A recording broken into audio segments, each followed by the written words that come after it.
Salut et bienvenue dans cette vidéo. Si t'es ici, c'est que tu veux améliorer ton temps de chargement. Déjà félicitations, c'est un très bon début pour améliorer également ton référencement naturel. Et dans cette vidéo, on va voir en quelques étapes comment améliorer son temps de chargement, notamment d'un site WordPress, mais ça marche sur tous les sites, sans avoir à toucher au code. Allez, c'est parti.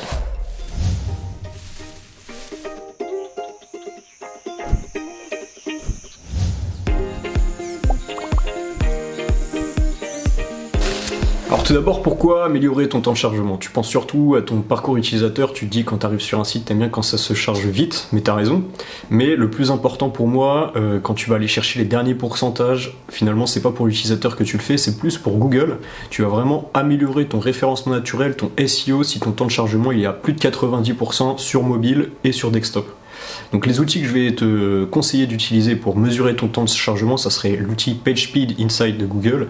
On oublie totalement GTmetrix parce que c'est sur cet outil en fait que Google il va noter ton temps de chargement et c'est cette donnée qu'il va utiliser pour ton référencement naturel.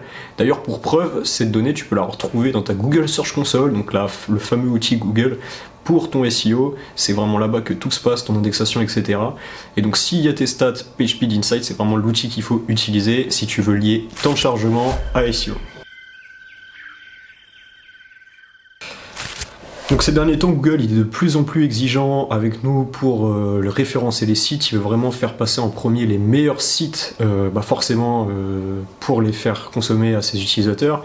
Et donc il y a un critère assez important qui est en train de rentrer en jeu, c'est la web performance, autrement dit le temps de chargement de ton site.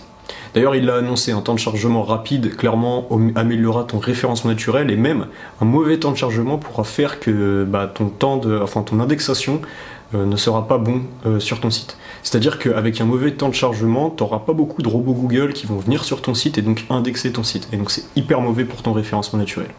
Et donc pour répondre à ça, Google il a créé quelques outils. Par exemple PageSpeed, il a aussi créé le format AMP pour avoir un temps de chargement encore plus rapide sur mobile. On supprime tous les extraits de code qui servent un peu à rien, type CSS, JavaScript.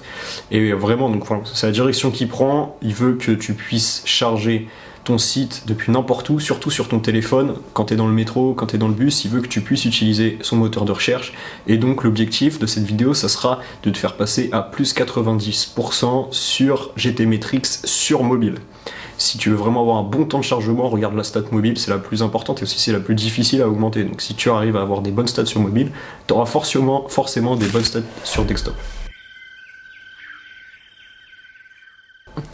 Alors tout d'abord, le serveur. Le serveur, il faut que tu le choisisses bien parce que il a un rôle crucial en fait quand tu fais une requête. Quand tu fais une requête à Google, ce qui se passe, c'est que tu as une requête qui va vers le serveur, qui envoie un ping vers le serveur et un nouveau ping ensuite vers ton moteur de recherche pour que la page s'affiche. Donc en fait, ça fait vraiment un aller-retour entre toi et le serveur. Donc avoir un bon serveur avec un bon temps de réponse, ça va forcément améliorer ton temps de chargement. Donc il y a deux choses qu'on va voir ici, c'est déjà quel serveur choisir. Et faut-il utiliser un serveur dédié ou un serveur mutualisé? Donc tout d'abord, qu'est-ce qu'un serveur dédié, qu'est-ce qu'un serveur mutualisé? Tout simplement, un serveur dédié, c'est quand tu vas être tout seul, ton site sera le seul hébergé sur ce serveur. Alors qu'un serveur mutualisé, tous les gens qui vont souscrire un abonnement à un serveur, ils vont être sur le même serveur jusqu'à bien sûr une limite d'utilisateurs qui ne sera même pas géré par toi mais par le serveur lui-même. Globalement, un serveur mutualisé fait largement l'affaire pour la grande majorité des sites. Surtout, c'est beaucoup moins cher. Ceci dit, si tu as vraiment un gros budget et un site avec pas mal de pages, ça peut être intéressant de passer par un serveur dédié, tu auras forcément des meilleures stats en termes de temps de chargement que si tu passes par un mutualisé. En tout cas, je sais que la plupart des gens qui regardent cette vidéo sont plutôt dans le cas de entrepreneurs, petites startups, petits sites internet, voire sites de TPE-PME, mais c'est pas non plus des géants sites e-commerce.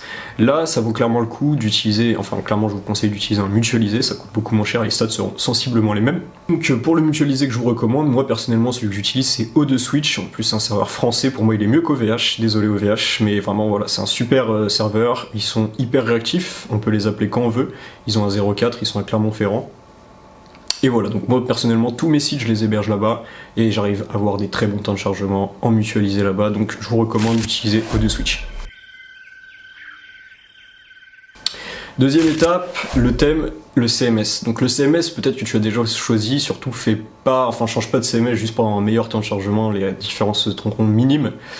Mais globalement, voilà, quand tu passes par un CMS, c'est-à-dire que tu fais pas un site from scratch, ton temps de chargement il sera toujours plus élevé que si ton site il était développé from scratch. C'est-à-dire que si tu as un site en full Ruby, full HTML, CSS bien clean, mais voilà, juste du code, et bah forcément le temps de chargement il sera plus rapide parce qu'il n'y aura pas une surcouche de CMS comme le fait par exemple WordPress, Shopify, etc.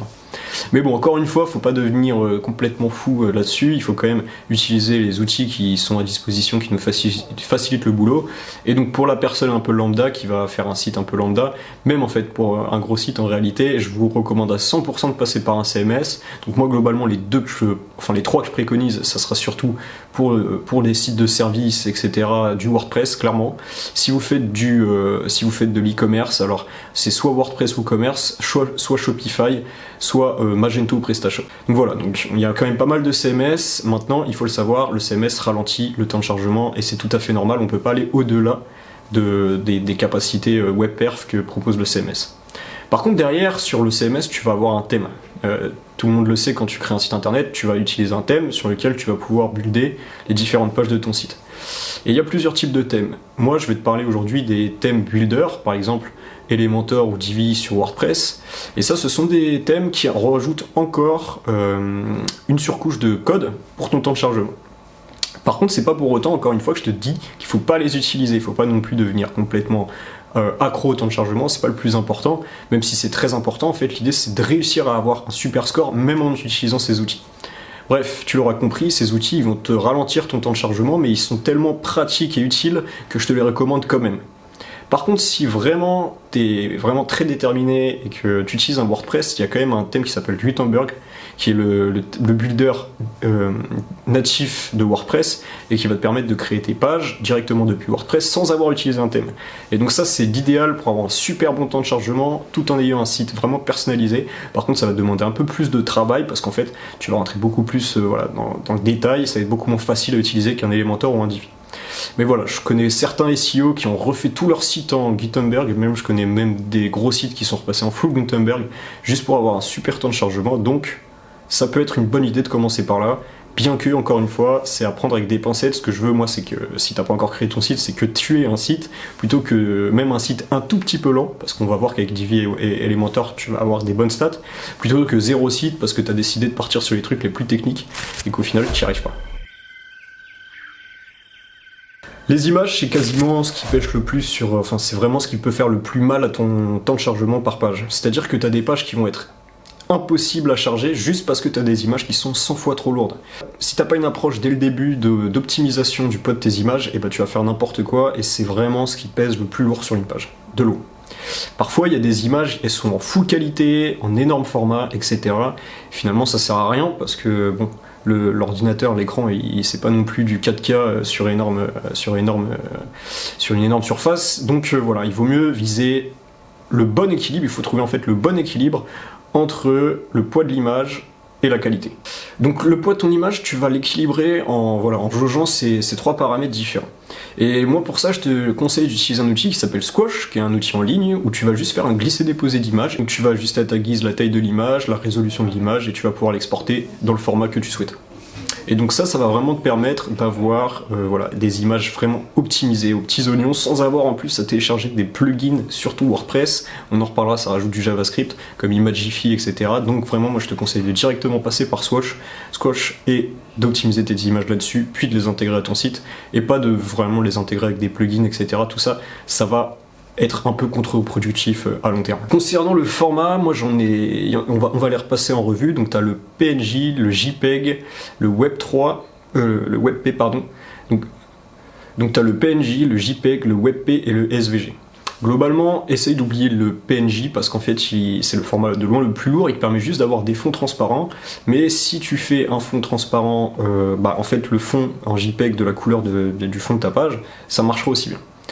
Ensuite, tu as le JPEG, donc, qui est vraiment pas mal pour avoir des photos, même des photos détourées avec un fond transparent. Globalement, c'est un bon choix. Ensuite, tu as le WebP. Alors le WebP, soi-disant moins lourd que le JPEG. Dans les faits, moi personnellement, je vois pas vraiment la différence quand je fais des optimisations sur Squash. Mais bon, en tout cas, c'est ce que recommande Google, et moi, je suis toujours les recommandations Google. Donc maintenant, toutes mes images, à l'exception des iconographies, je les mets en WebP. Et ensuite, le dernier format, c'est le SVG. Et en fait, le SVG, c'est tout simplement un format qui est fait pour les iconographies, c'est-à-dire que tu vas avoir tes iconographies vectorisées. Et ça, il n'y a pas mieux, c'est-à-dire que tu pourras agrandir comme tu veux ton image, elle sera toujours impeccable, 0 pixels, et en plus de ça, c'est hyper léger.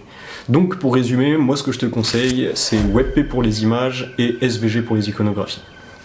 Alors, une fois que tu as tes images optimisées pour ton temps de chargement, que tu as un bon serveur, en fait, tu vas maintenant optimiser ton code. Parce qu'en fait, le code, comment ça se structure en le front d'une page web, c'est-à-dire pas ce qui se passe derrière, mais ce qui se passe devant, donc ce qui recharge, c'est tu as 3 types de codes différents. Tu auras le HTML, où tu auras ta structure de la page, le CSS, qui va, entre guillemets, colorer la page, et le JavaScript, qui va s'occuper de faire les animations, etc. Et globalement, le HTML, c'est toujours très léger, et en plus de ça, c'est ce qui est lu par les robots Google. Donc c'est vraiment le code imparable, c'est vraiment celui qui est très important pour ton SEO, et si, idéalement, tu as juste du HTML, ta page, tu peux super bien la référencer. Ensuite, tu as le CSS qui va venir rendre ta page un peu plus agréable à la navigation avec des petites couleurs, des petits arrondis, des polices d'écriture, etc. Tout ça, c'est bien. C'est celui qui va te permettre d'intégrer par exemple des vidéos, qui va te faire des animations sur les menus, etc. Et ça, c'est un gros problème pour ton temps de chargement en règle générale. Donc la question est la suivante, est-ce qu'on fait qu'un site en full HTML complètement sans style et sans anime, ou alors on essaie de trouver le bon équilibre entre CSS, JavaScript et HTML pour avoir à la fois un site sympa à la navigation, comme par exemple le site SEO Monkey, si tu vas te balader dessus, je le trouve plutôt pas mal. Pourtant, tu remarqueras qu'il y a très peu de fioritures, et en fait c'est un site qui est très simple. Et donc voilà, l'idée c'est vraiment de trouver le bon équilibre HTML, CSS, JavaScript pour avoir à la fois quelque chose de sympa, mais quelque chose aussi de rapide au temps de chargement. Ensuite, ce que tu peux faire en utilisant notamment un plugin comme WP Rocket, celui que je te recommande, c'est de venir minifier ton code. Et en fait, ça va te permettre de tout simplement enlever toutes les lignes inutiles dans ton code, donc qui sera illisible par un développeur par exemple, mais par contre, ça optimisera son temps de chargement. Je te parle d'un truc, là c'est un peu technique malheureusement, même moi j'ai du mal à le faire, pour ça je passe par un développeur, c'est corriger les éléments bloquants, c'est-à-dire que lorsque tu fais des tests sur PageSpeed ou même sur GTmetrix, même s'il ne faut pas trop l'utiliser, tu peux voir les éléments bloquants, c'est-à-dire qu'il y a un moment où il n'y aura qu'un seul élément de ta page qui va se charger, puis tous les autres éléments de la page ils vont se charger en même temps. Et l'idée c'est que tous les éléments se chargent en même temps. Si tu as un seul élément de la page qui se charge et qui empêche le début de chargement des autres éléments, c'est-à-dire que c'est un élément bloquant. Et cela, il faut les repérer au minimum, pas forcément les corriger soi-même, parce que c'est vrai que ça demande vraiment des skills en dev, mais au moins les repérer, et pourquoi pas ensuite nous les soumettre ou les soumettre à des développeurs pour qu'on puisse faire les modifications et les faire sauter. Ça, c'est un gros problème sur certains sites, c'est vraiment abusé comment ça peut ralentir le temps de chargement, donc j'en parle dans cette vidéo, bien que je sais qu'on va pas pouvoir trop rentrer dans la technique parce que ça n'a pas de sens.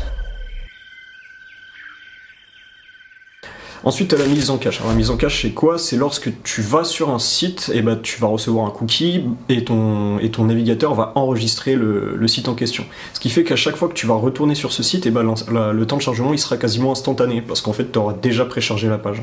Et ça, c'est vraiment important, notamment pour avoir du trafic récurrent sur son site. C'est vraiment un gros élément à faire.